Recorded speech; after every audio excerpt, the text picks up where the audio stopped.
Hello and welcome to Eva's House of Spirit. I'm Eva and today I'm here to do the intuitive tag. I saw this tag done on Connie Eads' channel and I'm going to place a link to that in the description for those of you that may have maybe not seen her tag video. You know, if you want to check out what she said for yourself, I'm going to put that in the description. And for those of you that are watching this, you are now all tagged. So you then may, if you choose to, go ahead and do a video answering these questions in turn. But it's my turn now because since I watched Connie's video, I am tagged. So I have here on the screen next to me the questions and some little notes to remind me of my answers. I answered them first by typing out everything that I wanted to say so I don't ramble. Anyway, that said, let's go on and get into this intuitive tag. Okay, question 1. What was your first paranormal experience? Growing up, I lived in a brownstone building that my parents were fixing up to be a rental property. They had it for a time. They don't own it anymore. But I know that my other family members, many of them had various paranormal experiences in that building. All sorts of things, you know, they'd seen things, experienced things. As a 5-year-old, I had a dream. Now, they didn't discuss these things with me. I had a dream about a dead dog. It was really weird.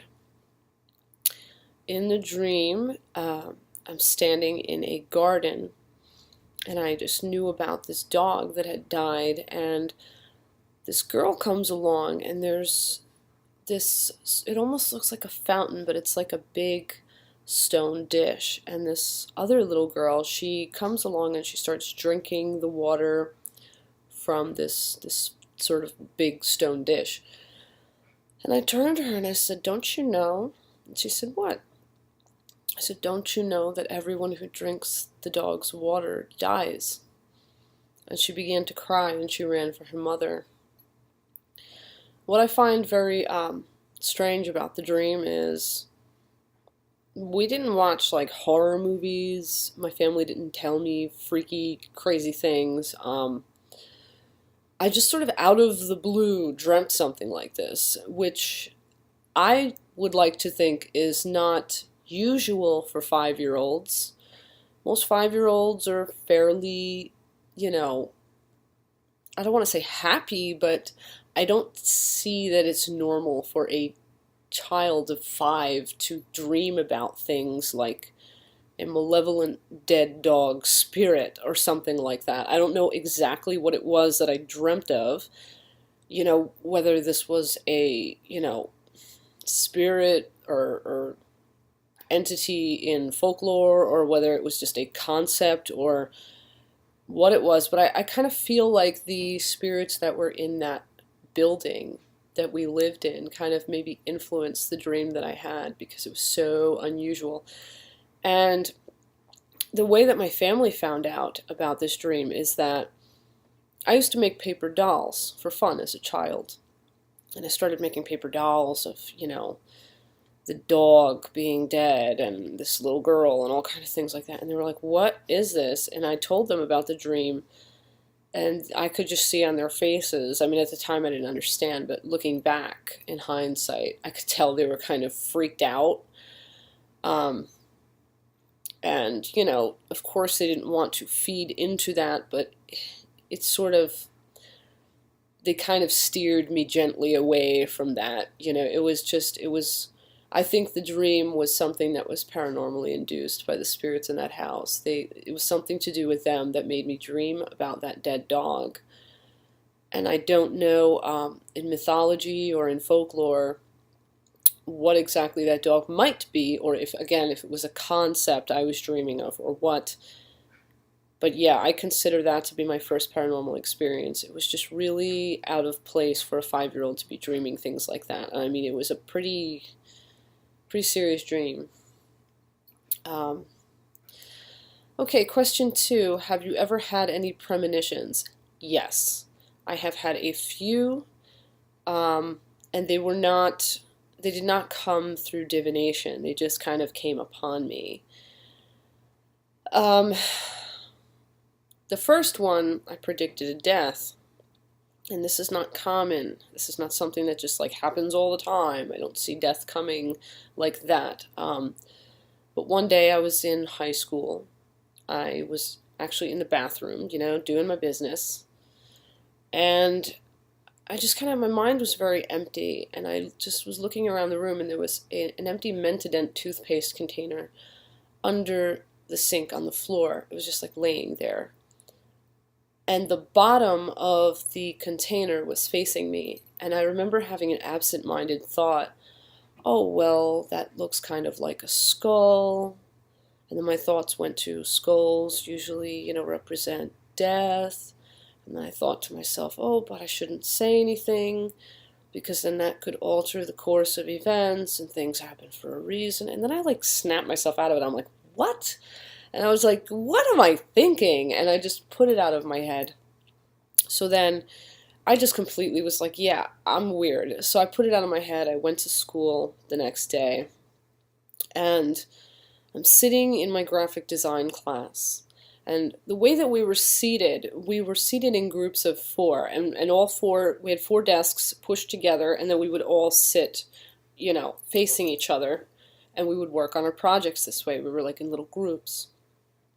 Well, the girl that sat directly across from me, she gets called out of the room in the middle of the class. And everybody's talking, and all of a sudden, all the hairs on my arms begin to stand up. And I didn't know why. I just didn't like the feeling I was getting. And this kid, named Peter, he made jokes about, oh, she's going to the office, she's going to get freaky with the principal or something like that. And I just turned to him and I was like, Peter, shut up. And everybody's like looking at me like, what's your problem? This girl comes back into the room maybe 15, 20 minutes later, crying hysterical. She said that her sister-in-law in Brazil had had a fight with her brother, with the girl's brother. And the sister-in-law, this girl's brother's wife, had thrown herself in front of a truck, after the fight. And this girl was an absolute mess. And I just sat there like, oh my God. Like, that was the freakiest feeling ever, because I had seen it coming. She sat directly across from me. I had seen it coming. I didn't know who, but I saw that death was very near. And it was like a mind-blowing thing. I hadn't had anything like that before or since in that respect, to see death. But that was like, whoa. Another one that happened was, I remember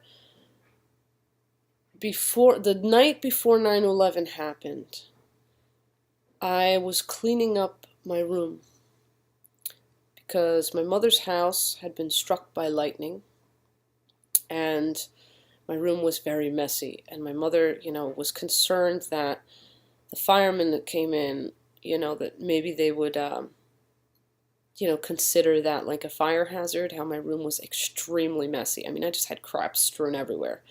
So she's like, clean up your room, So, of course, I was cleaning everything up. And I remember when I had gotten done, before I laid down to bed, I had this overwhelming feeling like nothing would ever be the same again. I didn't understand why.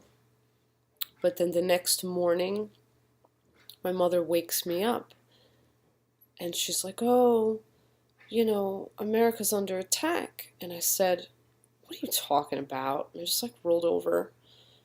She's like, oh, there's all these planes and, telling me all this stuff. And I was like, get out of here. I thought she was like pulling my leg or something. Because I'm like, come on, America under attack. So then, as I'm laying there, I go, so where's the president? And she goes, he's hiding. And I sat bolt up in bed. I'm like, what? Because I knew that that would be what the president would do, you know.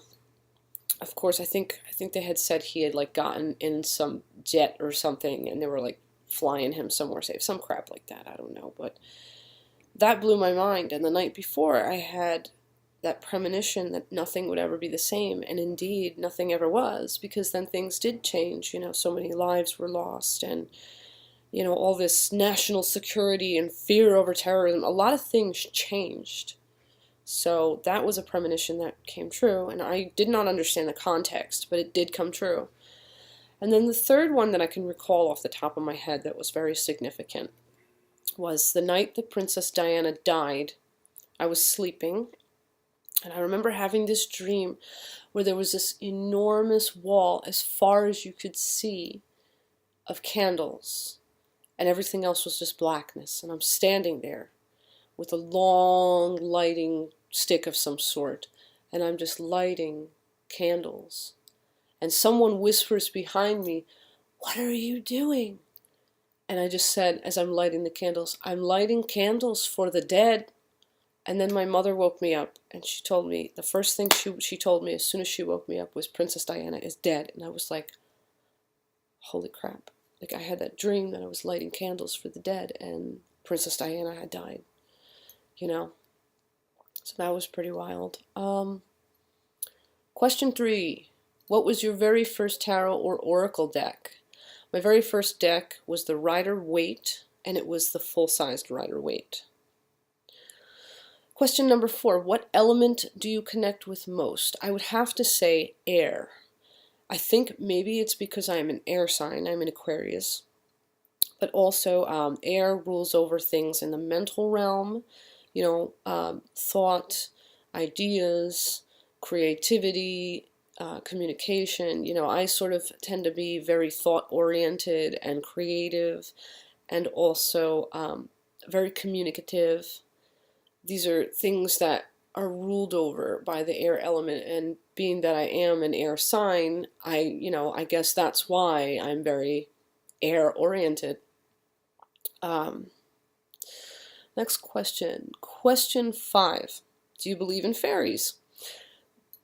I would say yes, despite the fact that I haven't had any personal experiences that I can recall. I still do believe that they exist. I mean, just because I haven't personally had a like experience with fairies, I can't say that they don't exist, because that would be kind of silly of me to be like, oh well, you know. I can't discount the many experiences that I have heard from other people, and I should like to think that many people that do not talk to each other, that report the same sorts of things, are probably telling the truth. Generally speaking, I would be inclined to believe that. So yes, I believe in fairies. I believe in the possibility that they exist. I believe that they're probably real. Also because in history they've been written so much about, I doubt that people would take all that time to talk about and write about something that didn't freaking exist. People just weren't that stupid, and they had things to do back then. Survival was a pretty big priority, mainly. So why would you sit around wasting your time on something that just was complete crap? I don't think they did. I think fairies are real. Okay, question 6. Do you prefer the moon or the sun? I equally love both, but I have a bit more of a leaning toward the moon. Favorite crystal or stone? I think I'd have to say turquoise. Turquoise is very healing, very calming, and I've worked with turquoise, and I find that I really do love what that stone does. It's very good for people having panic attacks. It's very good for people who have anxiety. I don't have panic attacks or anxiety. I've not been diagnosed with that, but I have had times where certain things have freaked me out. So I have carried a turquoise knowing that I needed bravery, and it did the trick. And I've also had friends who were having panic attacks, and I had them hold the turquoise, and I walked them through their panic attack, you know, talked them through it, and the turquoise combined with my talking them through it helped them a great deal. Can you see spirits? Yes. I don't see them all the time. It's actually quite infrequent. The way that I see spirits is very interesting. Everybody will see them differently. Some people will see spirits like you're seeing me now, very physical, very real looking. Some people will see them as like mists or, you know, things like that. Some people will see them more like I do, which I'm going to explain in a minute. Everybody sees them differently. Everybody perceives spirits in their own way. And I don't know why exactly that is, but it's kind of like psychic senses. A lot of different people will get impressions in different ways. You know, some will hear, some will see, some will, you know, everyone's different. The way that I see spirits is I will usually get a feeling and I will see something out of the corner of my eye in my periphery. As I turn, it's gone. But what's weird is I will have seen it, and it's, if I can describe how I see the spirit, it's almost like when you remember something from a dream, like it's in your mind, like you've seen it. And what's bizarre is that split second moment when I turn and it's gone, I will know it. Like, is it good? Is it bad? Is it big? Is it small? Where is it? Like, I will know if it's male or female. I will know what it was wearing, and it's weird. The image of it is in my mind as though I were recalling something like a dream or a distant memory, that kind of picturing in the mind. It's kind of like my eyes didn't see it as much as my mind did, if I can explain that to you. But the seeing it in my periphery is very real. It's kind of like when you see something out of the corner of your eye. And I have actually heard of other people who've had this. One of them was a kid on that show, Psychic Kids, with Chip Coffey. That was the first time I had heard of someone else seeing spirits in the way that I do. But what lets me know that it's not a trick of the light is the feeling that it will give me in the pit of my gut and my solar plexus. When it's a spirit, I will feel things. When it's like a trick of the light or something like a cat walking across the room off in my periphery, I don't get those feelings inside. That's how I know the difference. But it is pretty crazy. A few years ago at Easter, I actually encountered the spirit of a relative on my husband's side of the family. I was making cookies, and I had that sense, that feeling, and I saw something out of the corner of my eye, and as I turned, it's gone. But I saw this person, and this person is someone I never met in life because they had already been deceased many years before I came along and met my husband and all that. But I described this person, not knowing that it was a relative on my husband's side of the family. I described this person to him, and he was like, yeah, that sounds like so-and-so. So then I went to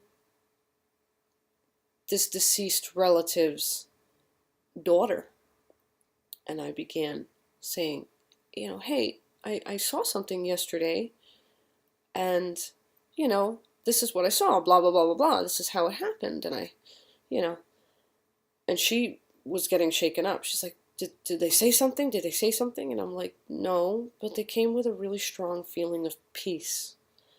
You know, just it stood there, and they just had this really strong feeling of peace. So I took it to convey that it was a message like, hey, I'm all right on the other side, you know, and that really brought a lot of comfort to this deceased person's daughter and to the family overall, because they knew that I would not lie about something like that, and of course I didn't. I really did have that experience. And it helped them because I described this person that I had never met, had never seen. I described everything that they looked like, and how could I do that? I've never met this person before. So yeah, you know, and I don't get encounters like this with spirits a lot.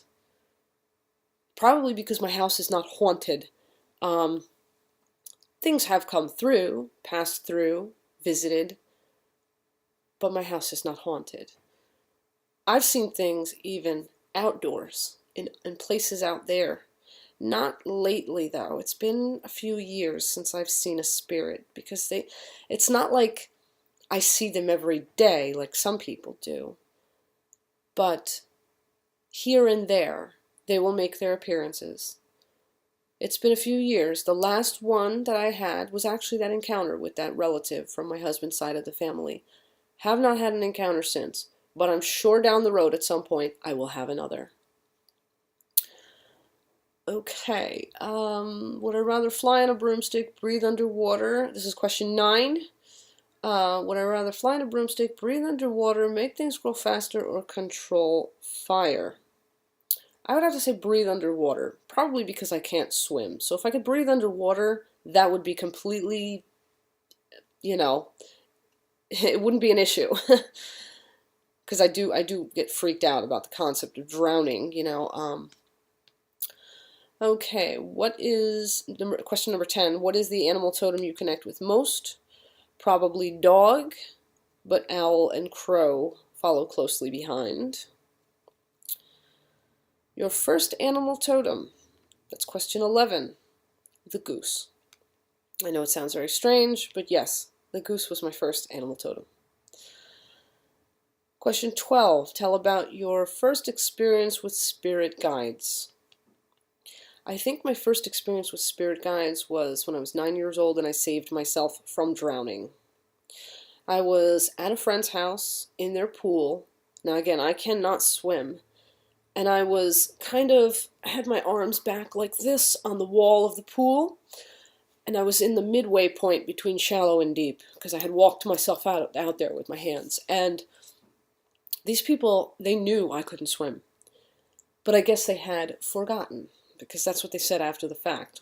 And someone splashed water, and then the side of the pool got slick, and I slid down really quickly under the water, and I felt the water rush up my nose, and it was burning, and I just remember hearing a voice clearly in my head, as though I'm hearing right now the sound of my own voice, very audible, very distinct.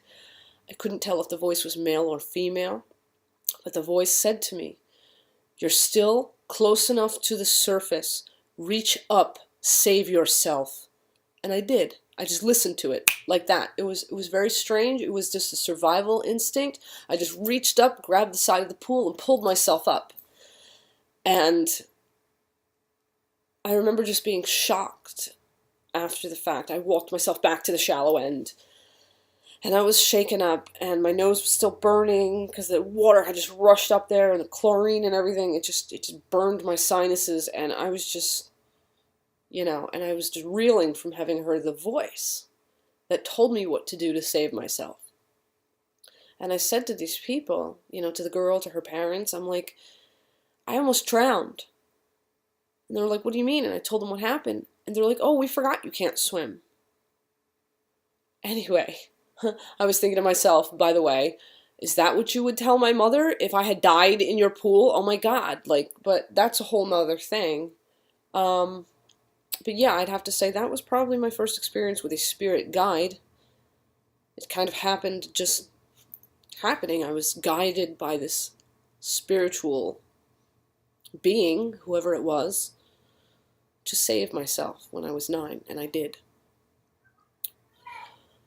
Question 13. Do you connect more with the stars or more with the earth? I'd probably have to say more with the earth. Question 14. What's your preferred method of cleansing or blessing things? I actually have 2 that are my preferred methods, though they are not the only methods I use. Running items through incense smoke and praying over things are probably tied in this respect. And question 15, what color are you spiritually connected with? I would have to say, in terms of color, purple. In terms of shades, I'd have to say black. And in terms of metallic colors, I'd have to say silver. But just like Connie Eads said, I'm actually drawn to many different colors. And I personally believe it's because no one is really limited in who they are. So I think we're kind of drawn where we should go, in a sense. We're drawn to the things that we need, and I think there's lots of different scenarios, cases, situations where we will be drawn to different color vibrations for whatever reason, and I think that's fine. It doesn't mean like, oh, you have to, you don't have to like just one color, one genre, one thing. We are multifaceted beings, so of course, I'm sure I'm not alone in being drawn to many colors and many shades and many, many things. Let me just check. I think that's, yes, that is the end of the questions. Let me just go over them. I think I have answered them all. Yeah. Yes, I have answered all of them. There are 15 questions. I'm going to have those 15 questions in the description of this video for you in case you want to take this, do this tag. You can just go to the description, copy, paste in a little window kind of on the side, like if you're doing this on a laptop, if you're filming on a laptop, you can kind of just have the questions up on the screen off to the side of your camera window if you choose, and you can do this tag. That said, tag your it. Also, feel free to go in the description and check out Connie Eads' video that will be linked there. I hope you enjoyed watching this video. Blessed be and Ashe, and I cannot wait to see your awesome VRs to this. Stay awesome. Have a great day.